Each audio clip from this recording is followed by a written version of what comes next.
Welcome back to the 3M podcast. My name is Antoine. Here we have Rainer and we have our guest Renato. It's a pleasure to be here. Thank you, you guys too, for inviting me. My name is Renato Maia. I was born and raised in Brazil, and ran some business before to leave to go overseas to the United States. But my biggest wins were in the United States. I sold my first business, Amazon business, for $4.2 million, 2018, and my second business for $19.3 million in October 2021. And right now, I'm in merging and acquisition. We buy companies, mostly in the United States, and just we have some another ventures on the way.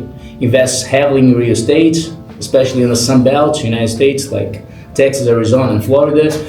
Love business, loving help people, and having a great time in Latvia, especially those guys here, those ballers. Yeah, I'm super excited for the episode today. Thank you for joining us once again. Shout out to Antoine for we're updated the place for today's episode. And this guy, he knows how to exit like a boss. And Renato, maybe you can tell us where you're from in Brazil, where do you stay now, what's your journey been like up to this day? Yeah, I'm from Belo Horizonte. It's a 4.5 million inhabitant city, and the third biggest city in Brazil. The first one is São Paulo, then Rio de Janeiro, then Belo Horizonte.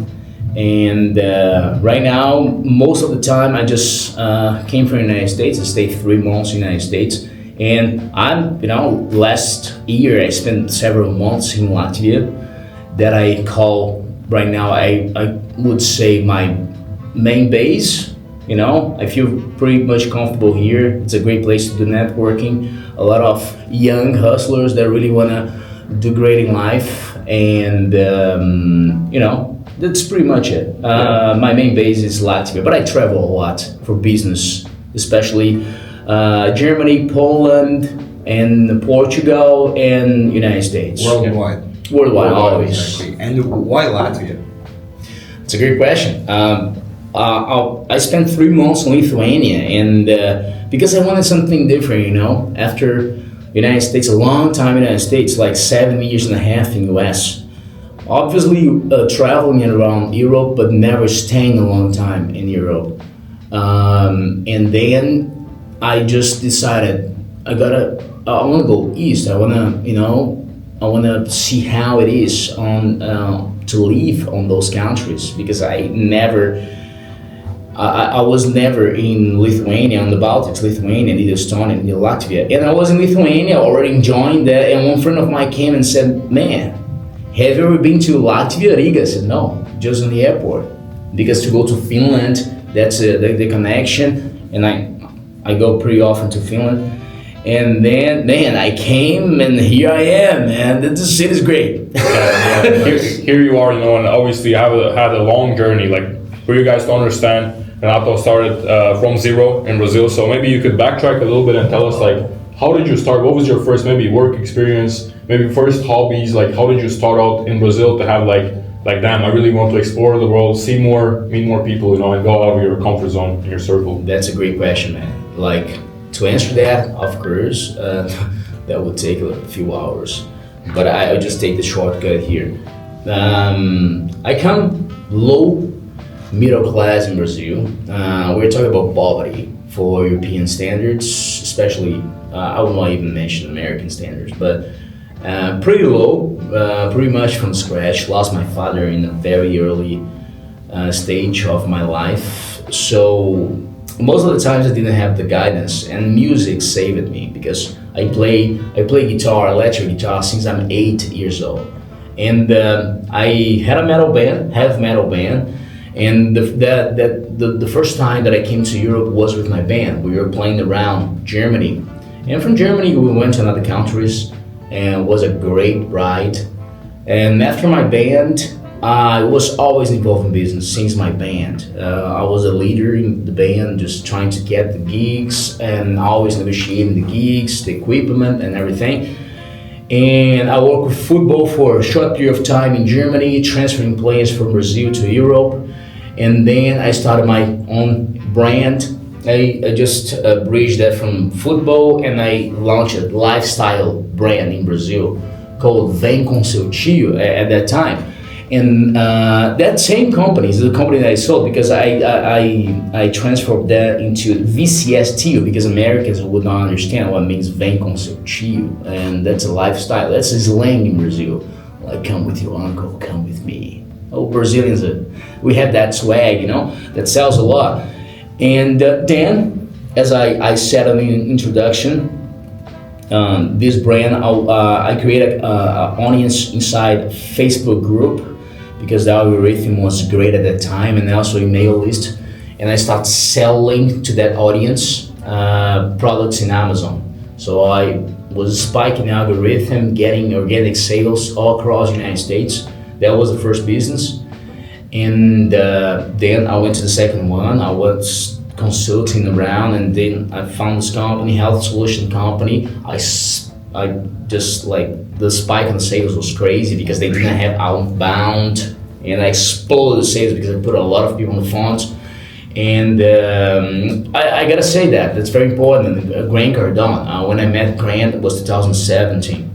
I used to live in the same neighborhood, Sunny Isles, and that changed my life, man, because the guy definitely was my main mentor in business. I learned a lot with him, and that allowed me to understand how business work, to understand how to collapse time, how to make real money, how to think big, how to really trust on my abilities to not only make money but also project the future. And in a nutshell, that's pretty much my life. And right now, already for the last almost 3 years, I buy companies, and I'm going to imports and exports right now as well, from Russia, China, and Canada to Brazil.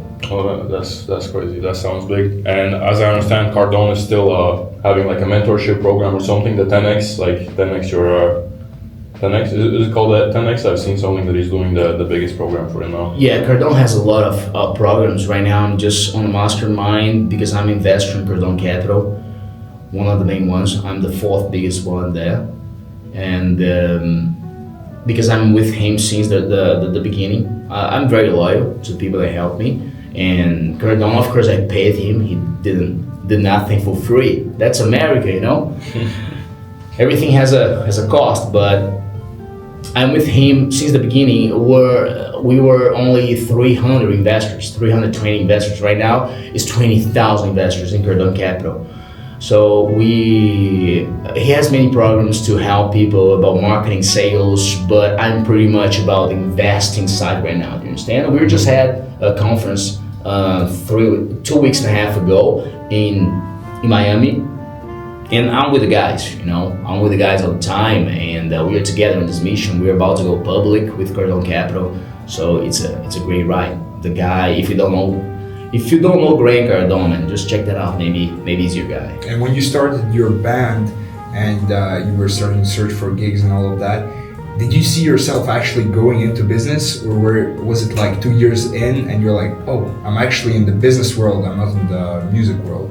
That's a good question because I always had that touch for business, but I just wanted to step on the stage and see those kids, killing themselves in a good way. Yeah, so you were always business oriented, always from the beginning. Since oh my God, man, since always, like beating some kid up on the school, and the principal coming and telling some shit and trying to close her, saying like, come on, man, it's gonna be the last time. I remember since always, man. So pretty much.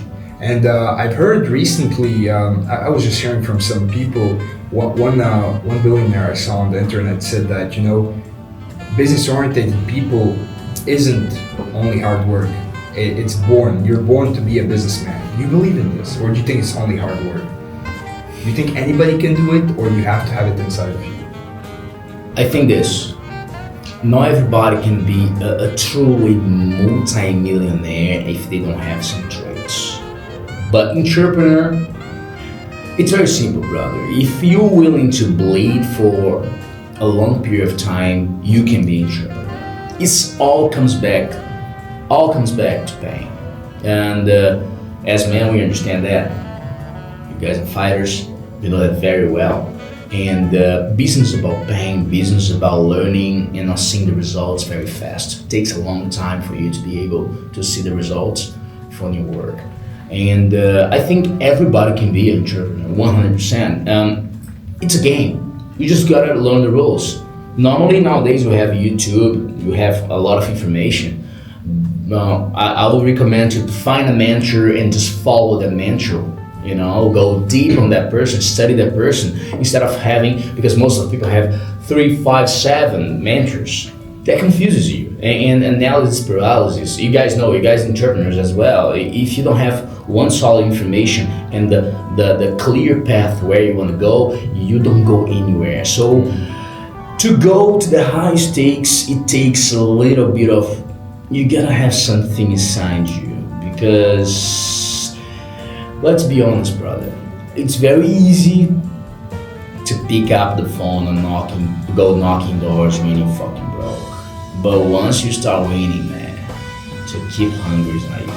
Yeah, and this is a major topic. I think it's one of actually the biggest things on like why you do anything, even in fighting or whatever else you do, like sports.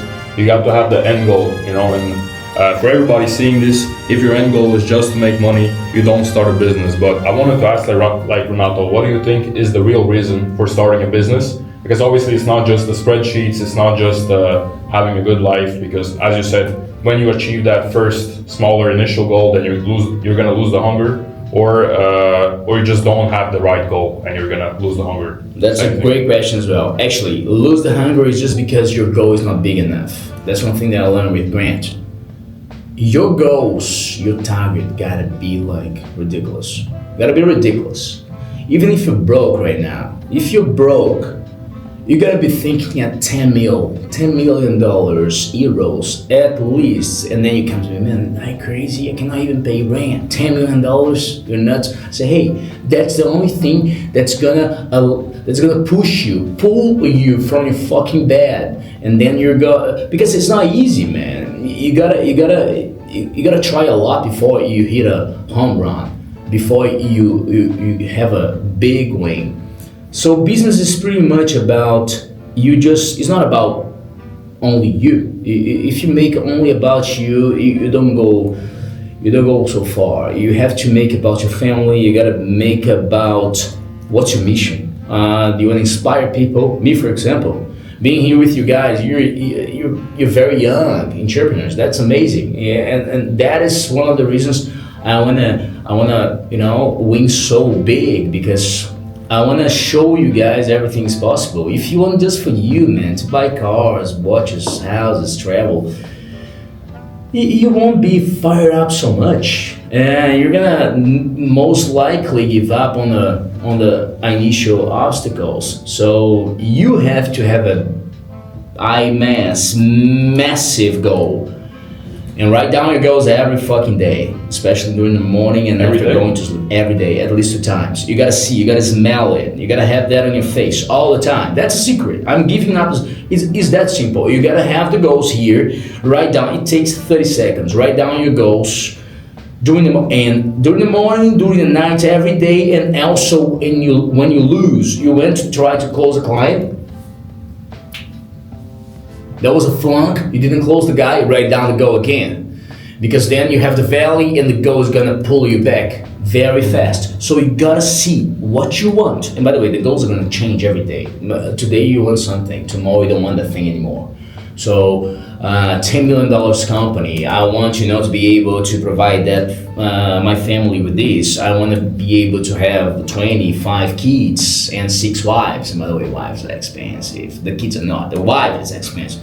So like those things cost money, and you gotta make money in order to pull that off. And you gotta have that on your face, man. You gotta have that on your face, and that's gonna help you to take action. Otherwise, you lose the first, you lose the second, you start bleeding, man. You look around, like, man, nobody's pushing me. It's hard, man. It's hard to be an entrepreneur. Otherwise, everybody will be rich, right? Yeah, so you have to keep your mind on it, especially like with all the distractions. You writing it down just keeps you like locked in on it, like physically, right? It's clear in your face. Did you always have a mentor? No, my first mentor was my father, of course. I lost him when I was 15 years old. And as I said, music saved me because I'm a very obsessed person. I don't fear pain. I'm very disciplined, and imagine all of that energy and rage, because when you lose a loved one, it's pretty tough. And fortunately, I was able to funnel that into the music, and music saved my life because of the creation and everything, right?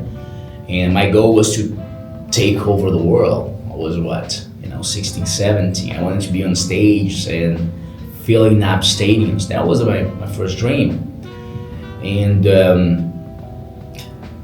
it's pretty much, you just have to have that on your face all the time and keep pushing one step at a time, one round at a time, one punch at a time, as Rocky Balboa used to say. And by the way, funny enough, Rocky Balboa was one of my mentors. When I was 19, 18, everybody, you gotta go to university, I even went to university, for 2 years. I was studying electrical engineer. But that was stupid, man. I saw what's wrong. My gut was telling me, man, you will never get rich. You never will be able to do something huge by doing this. So I was watching Rocky 1. I watched that for over 30 times.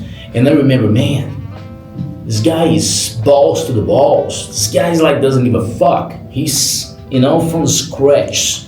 And that pretty much motivated me when I was very young to try everything and just, without fear. We're gonna die anyways. I always had that in my mind. Over here, society is much healthier. You live in France. Oh yeah. I don't have to tell you. It's go to West is literally. Man, I mean, I can go to France, I can go to some other countries, but I always chose Latvia. I was moving around the world, France, Lebanon, some other countries, and at the end of the day, I always came back to Latvia because of the culture, because people are still somewhat normal in their head. But hey, if you're average, you just want to do a 9-to-5 job, Latvia isn't the place. Yeah, 100%. Yeah, you gotta be. Here's the thing. I'm making that very, very clear. When you have money, it doesn't matter the country. To be very honest. When you have money, it doesn't matter the country. And being in the country as Latvia with money, it's amazing. It's much better than being in Germany or even in the United States with money. Because the quality of woman, I'm talking as a man, right?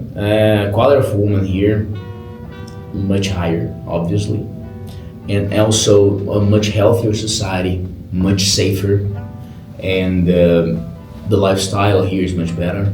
And if you're able to make your money online, you already have money, you're receiving a lot in passive income, I would recommend you to try to go to countries like this, because it's much easier and better to live, 100%. Yeah, definitely. I mean, having an online business is always an advantage, I think, and obviously it's the way to go with passive income, because it's way bigger now than it was even 30 or 40 years ago. 100%. Not that long of a time ago. But talking about skills and business, I've heard you mention a lot that exiting is a skill. It's not something common that you hear, and it's not a mainstream skill. So why would you say exiting is a skill, and why would you say that most people don't talk about it that much or don't get it? Let me add to this question to make it a bit more practical.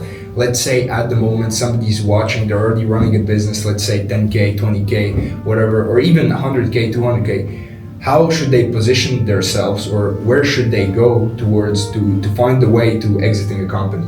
What's the practical, if you're already in business, what should you do to go towards exiting?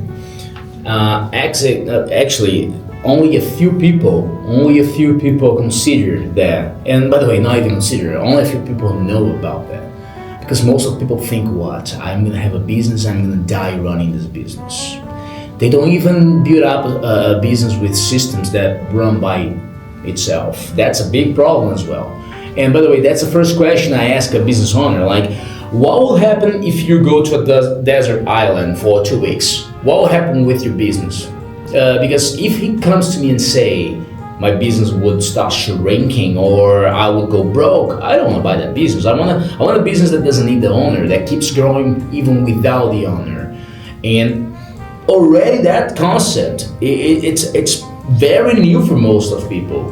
Since the beginning of a business, you gotta be building up systems and processes. You gotta be putting those systems and processes in place in order for you to exit your role.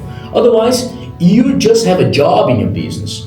And exiting is pretty much you just collapsing not only time, but spiking the money and bringing those 3-5 years in the future into the present. Because when you sell a company, you sell that for a multiple. And depending on the company, if you have some tech on the structure, and if you have some, depending on the niche as well, you can have a much better multiple at the exit. So you always got to think about it. You always got to think where do I see myself in 5 years? Because before, guys, here's the thing, before a company, you see family companies 34 years old. Nowadays, everything's very fast, especially with AI, and that's gonna get even faster, right?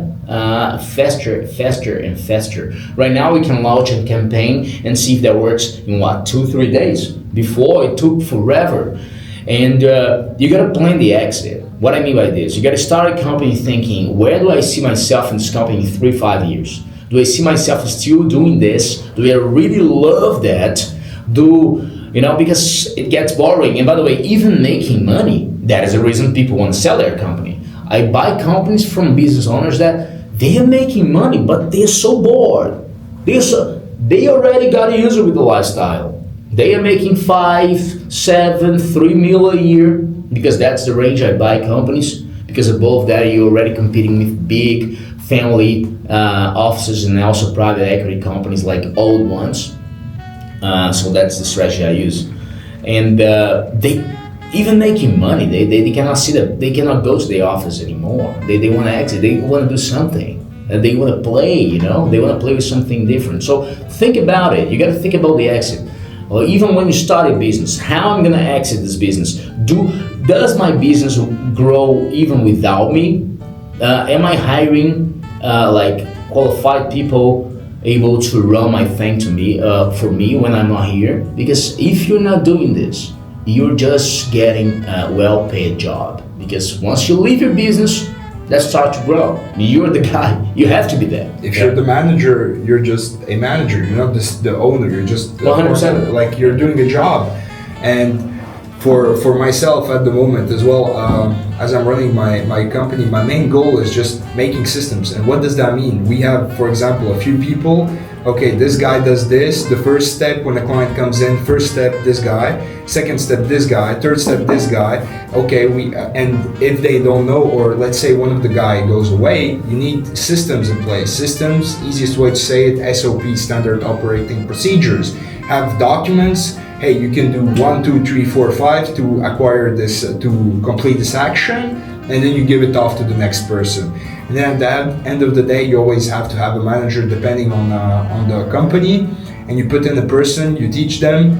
And I believe one of the biggest mistakes I see business owners here in Latvia doing is doing everything themselves. And then I'm telling him like, hey, get somebody that works for you. You delegate the work, you're gonna make less, but in the long run, you're gonna grow it much bigger and much faster. No, man, it's gonna take me 3 months to teach him, it's gonna this and that.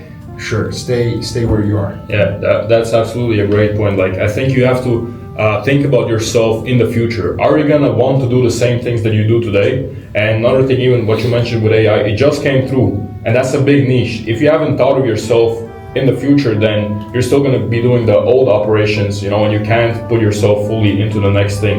And that was kind of what I was expecting for you to say, that a lot of people don't know about exiting. Most of. And maybe you could tell some That's how you get rich. That's how you get filthy rich. Exit. And maybe you could tell some red flags that kill your chances of a potential exit. Okay, the first one, the guy comes to me and say, hey, If I always come, hey, like this, what happens to your business if you stop going to the office for 2 weeks? If the guy comes to me and say nothing, he's gonna keep growing. You know, I have everything in place. That's good. That's a green light. If the guy comes to me, man, it's gonna have a lot of problems, a lot of fire. I already know that I have to deploy, I have to create systems on that business. And that guy, because when I buy a business, I don't want to rely on that guy. Do you understand? Because most likely he doesn't want to stay there anymore. So I have to see the systems, and the biggest red flag is when they come and say, hey, the business still needs me. And that's definitely a big red flag, and I just come and say, hey, your business is great.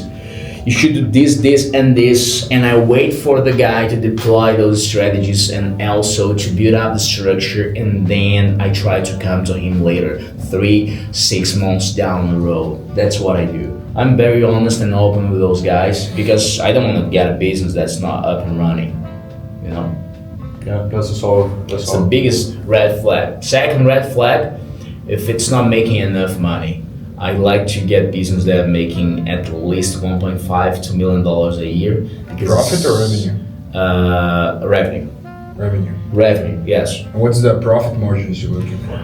The profit margin that I optimum for me, it's up 27% at least, because then I have a good, you know, I can use that for hiring, and also because when you buy a business, the first thing that you do, you try to reduce the expenses and spike the revenue, right? I'm Brazilian, and the work, labor in my country is much cheaper, and I know many people in my country, and we run a lot of operations in Brazil. So what I do, many companies, I'm able to change the whole operations to Brazil, and that's a huge cut on expenses. So just by doing this, I'm not changing nothing on the income level, like what the business is bringing in. I'm just reducing expenses, and then afterwards, the goal is to spike, to explode the revenue, explode the income. And 27 in the beginning means like, when you see somebody with 27 means that you can do at least 37, 42, if you're good at running a business. It is a game. So I see 27, but it's not really 27. I know that the guy's doing some mistakes, that since like from the day that I get his business, I'm gonna change and we're gonna start, you know, spiking the revenue or reducing the expenses. What's been the biggest challenge after, you know, succeeding? What, like now that you've sold 2 companies, you're somewhat well off, I would say, and you're in the top 0.000%, right? What's like your biggest challenge now? Wow, my biggest challenge, brother, is pretty much. That's a great question, man. The biggest challenge. Man, it's hard to keep hungry, man. I'm being honest. It's hard to keep hungry because I'm just still pushing hard because my goals are massive. But coming from where I come, you guys have to remember, I don't come from this beautiful society that you guys have here in Europe, especially Latvia. I don't come from the United States. I come from Brazil, and I come from low middle class in Brazil. I don't say poverty in Brazil because poverty in Brazil is favela. I don't come from favela. I come from the upper grade of favela. And here's the thing, man. It's like, I come from the very scratch. And to do what I did, it's very hard. It's extremely hard. And most of people, they are very happy, you know, even before achieving that. But I want to have my impact, man. It's not about me anymore. It's not about material things. I tried many, you know, a Lambo is gonna make you happy for one month and a half. And living oceanfront is in a very nice city you're gonna get used with that. Your dopamine levels are gonna get used with that at least 3 weeks. Buying nice watches, I just do that I didn't used to, but I started right now just as a hedge against inflation, and I'm buying the bottom because the value of watches melt. I'm not, it's keeping hungry, man. To keep hungry after winning big is not hard, it's not easy. It's not easy at all. It's very easy to lose yourself. It's very easy to to just enjoy your money, enjoy your freedom, because once you have money and you can have time. That's the reason I started another business, because if you have a lot of time, you do shit. And I'm an obsessed guy. I need a mission. I need to be on the battlefield, man. I need to see something happening. I tried for 4 months to be traveling to nice places, just getting the top models, spending time with them, going to the best hotels. I got depressed, thanks God, only 4 months. And I need to see action. I need to be fighting. I need to see blood. I need to see that I'm growing. I need to see obstacles. And that's what keeps me on the way. What changed after those 4 months? And the bigger question is, what's your mental breakdown of how you keep yourself hungry now? That's very important, by the way, because everybody thinks like once I'm rich, everything is solved. No, man, you just have bigger problems. More money, more problem. If you don't have money, you don't have a money problem at the end of the day, because you don't have money. To have money problem, you gotta have money. Everybody thinks like, oh my God, I'm gonna make money, I'm gonna solve. No, man. It's answering your question. It's like those 4 months, I understood pretty much the female nature in a very. I knew that already, because in Brazil we're not that bad on that. Since very young we know how to deal with the chicks, and. But I saw it raw, and I saw how ruthless women are. And where was this? You stayed somewhere for 4 months? Or? Right after I exited my company in October 2021, and I came to Europe, and I started traveling, and I started seeing nice places. I was staying in great places. I was, like networking with people that already have the same kind of lifestyle. And I was seeing how it's like to be on those places, and the kind of women there are there as well, that extremely beautiful. I'm religiously talking about top models. So I learned a lot about female nature during that time, and also I saw how empty it is for men to not have a mission, because even being rich, man, you need to have a reason to wake up. Even waking up close to a 10. And by the way, if you do that 2 weeks, every fucking day, you gotta use it. And even the 7 start being the challenge, because the 10's already there. I'm really not kidding. That's how the human mind works. So if it's not about women, men cannot focus on women, because it's very easy for you to get used with just getting the top ones. Very easy. Many guys in the United States, they used to say, woman is the cherry on the top. You don't chase them, you observe them throughout the way. Everything is about the mission. That's what makes you want to wake up. And in those 4 months, I just saw, man, that's not what I want. You don't do nothing, you just enjoy. You can do whatever you want. You have money and time, so that's dangerous. And that is the reason I started my other business, because I need a mission, I need a battle. And a man, it's only happy when he's in a battle. Are most people like that from Brazil that you met? Oh my God. And like, how do you like? Is there something different about you? Is it like the Italian side of you, or what is the thing that like changes you? Yeah, that's a great question as well, because everybody tells me, man, you guys are always smiling. I say, what do you want, man? Me to cry? And it's like, yeah, you're right. You're completely right. Brazilians, like, my background is Italian, but just Italians are pretty much like this, We always say Italy is Brazil in Europe, because it's the same shit. It's crazy. But Brazilians, we are always happy because we don't have much. Most of Brazil being a very very rich country, if you see Brazil, like we produce a lot of things, we have a lot of gold, the very huge amounts. That's what Portuguese did. They went to my country, motherfuckers, and stole all the fucking gold. But fuck you, Portuguese, because when you arrived in Europe, England stole everything from you. But I'm just kidding. I love my Portuguese friends. I love Portugal, especially Lisbon. Great country. But what happens? Brazilians are just happy, man. We don't need much to be happy. When you're in a country that's unfortunately very violent, there's a lot of violence in my country, not much opportunities, and you just learn how to appreciate the small things. And by small things, what I mean this, sitting down with your friends and just laugh at each other. We are very good on that. We are always together, and we don't have friendships with second intentions. That's a real brotherhood. In my country, we value people a lot, and people don't need money at all to be happy over there. The opposite in the United States, right? The opposite. Europe is the hybrid. You can have the hybrid in Europe, depends on the place.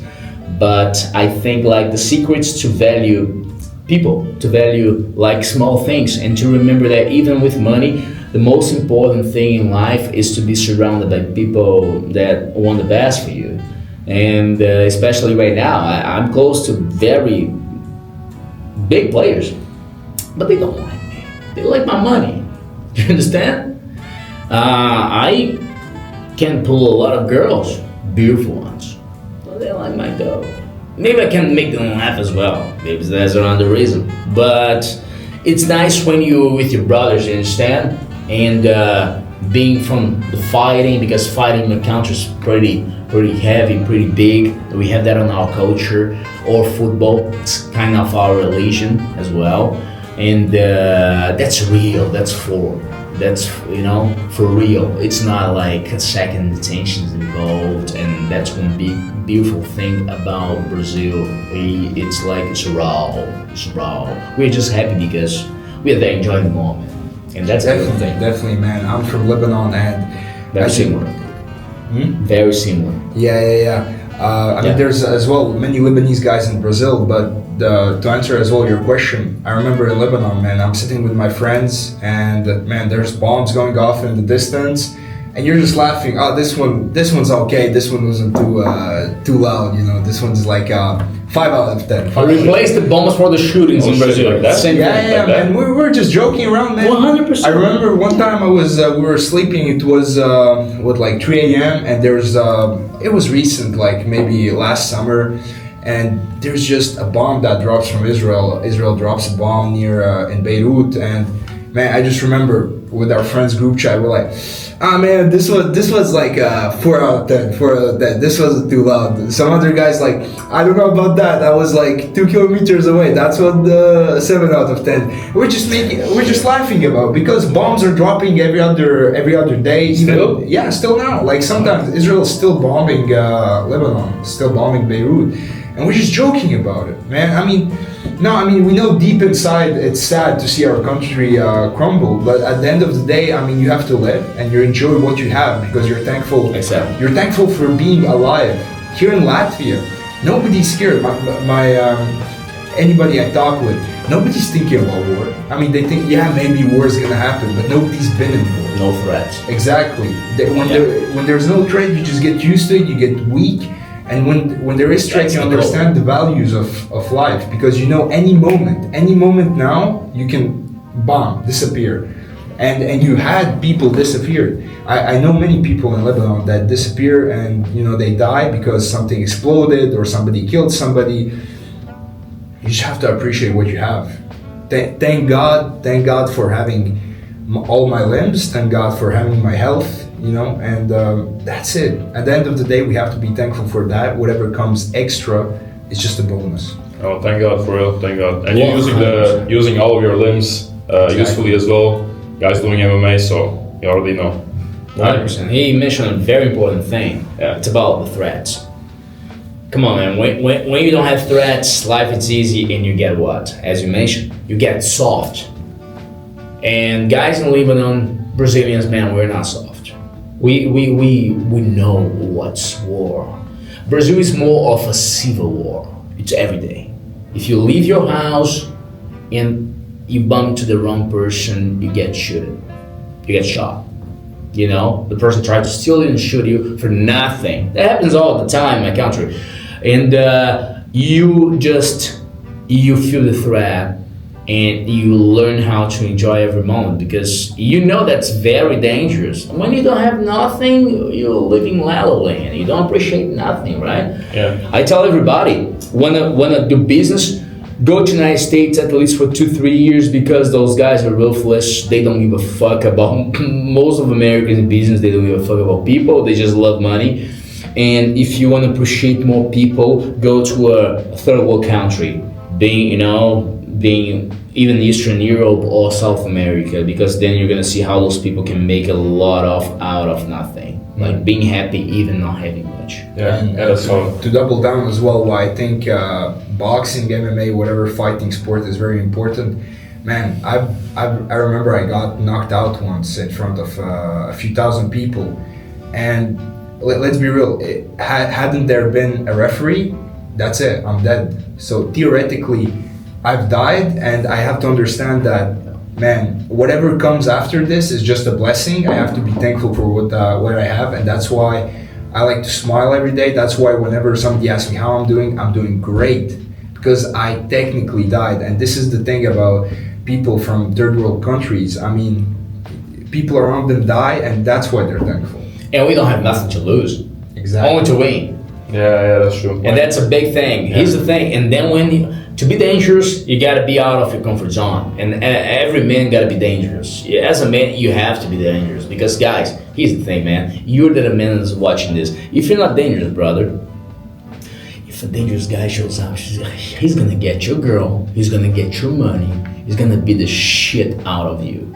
That's the real world. That's a raw. If you're not a fucking beast, bro, you're fucked. You're fucked. Doesn't matter where you're from. And women know that a lot. And don't think she's different. She's not. She's not different. She tells you she's different until the motherfucker comes. You understand? So you better work on your fucking craft. That's Exactly. how it is. Yeah, this is like a really, so what some people would criticize, like not a popular opinion, but this is like the sauce for it. Like this is the main thing It's the reality. for you as a man, And yeah, we're approaching towards the end. We have the quick fire section, and I first wanted to ask you, Renato, what makes someone unfuckable? On what? That you can't fuck with someone. What makes someone unfuckable? Are you talking about man? Yeah, Like But you're you talking. can't fuck with them. yeah. Don't fuck around with them. If he's Brazilian, don't fuck with Brazilians. We're crazy. Need Italian blood as well, man. I would not recommend. Those guys are very tough as well, very tough. But in general, somebody that understands life, somebody that understands that he's gonna die somewhere, and that he's living a short period of time in this planet. Don't fuck with that person because, and especially a person that's close, a guy that's close to his family, that wants to protect his family and protect his loved ones. He is willing to do whatever it takes to protect everybody and to keep the peace between, his loved ones. So don't fuck with him, Always remember, especially as a man, fighting is different than violence. It's completely different. And I even tell many of my friends, I saw many fights in Europe, United States as well. And in Europe, normally I'm talking most of them in Germany because I lived in Germany for a time. When the guy goes to the floor, he falls, nobody touches him. In Brazil, that's when the fight starts. If you fall, you're fucked. Do you understand? So don't mess with people.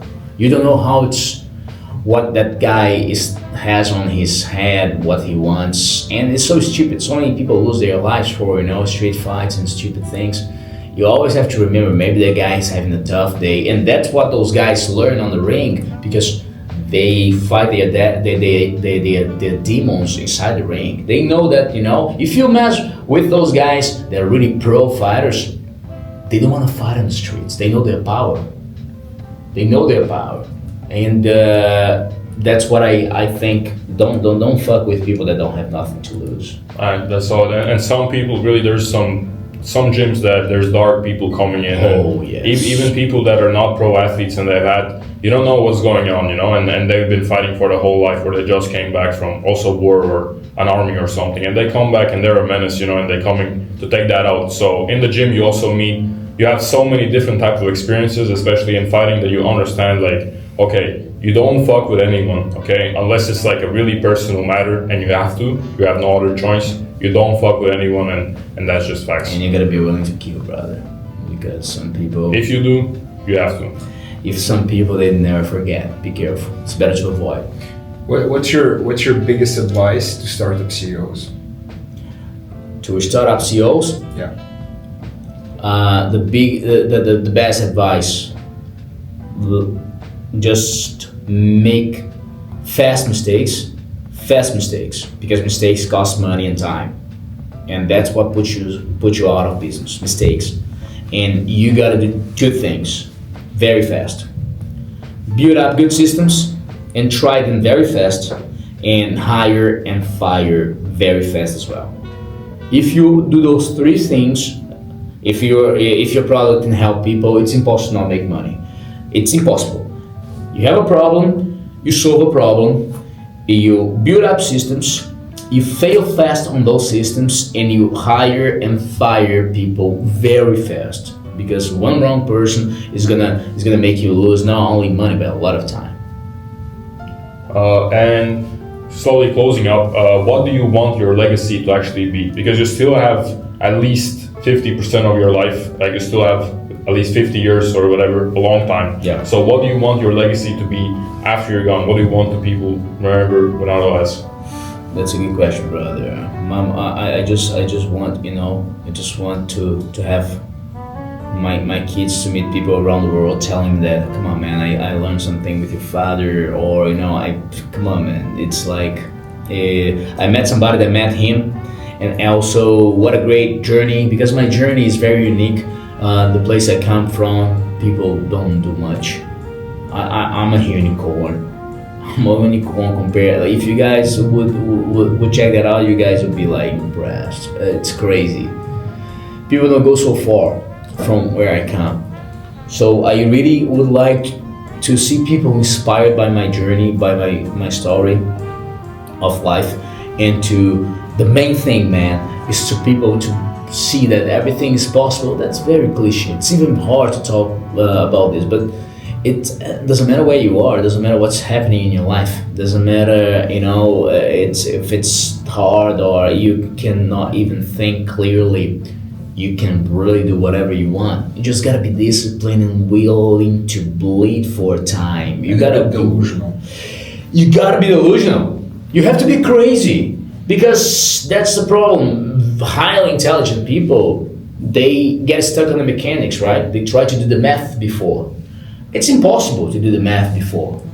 If you ask me when I was 18 years old, where are you gonna be in 10 years? Man, I just know right now that I want to be on the stage playing with my band. Look at what happened, man, from being on the stage, selling to businesses right now on another, leading another ventures, nothing to do with music. Life is crazy, but the target was always the same, was to be on the top, to influencing people, to change people's emotions. That's my mission here on this planet, showing to people that's possible and that you can do whatever you want. So in my opinion, that's the only thing that makes a man want to be alive, to be an inspiration and to be a symbol of courage and being relentless, being a warrior. Every man want to be a warrior. I think that's the only way to be happy as a man.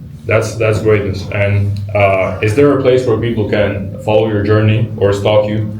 Here's the thing, man. I'm ashamed to say that. I don't have a channel, now. I'm a very low key. Yeah, I have to start that shit, right? Okay. I gotta start that shit.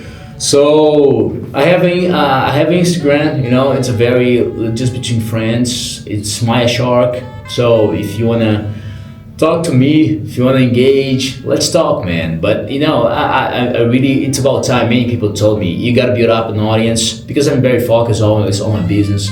I don't like to show so much my lifestyle. I'm not a flashy person, you know, and but I just want to start spreading this message right now. I think it's about time. I think many people need to hear what I have to say, what I learned throughout the years. So if you want to find me, Maia Shark, Maia Maia Shark on Instagram, and let's chat, man. Maybe you know we can do something together. If you're beautiful, young chick, you're more than welcome on my DMs as well.